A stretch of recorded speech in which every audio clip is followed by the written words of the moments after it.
3D modeling for 2 students is more than just a hobby. A 3D modeling workshop was developed and led by 2 students in the Digital Scholarship Lab in Raynor Memorial Libraries. Attendees got to see the 3D printer and use the software Onshape to create their own work. I discovered that it was a web-based platform, which is kind of unique and different. So I was like, okay, this is kind of cool.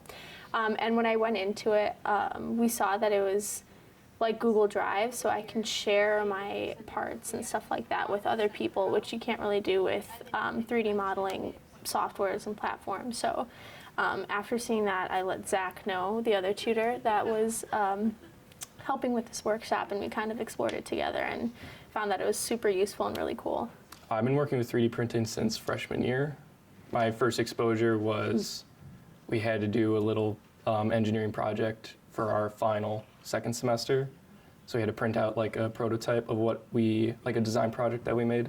So we ended up making like a mini underwater generator. Attendees created their own name tags and dice, but there's been much bigger creations in the past. I think the craziest thing that we've had someone 3D print here at the Digital Scholarship Lab is a guitar. And so they just had like different bits and pieces at a time that they'd print, and they decided to put it all together and just go about doing it that way. This workshop is just the beginning of what the 2 students plan on doing with 3D modeling. I'd like to do it again with something a little bit more more involved, I guess.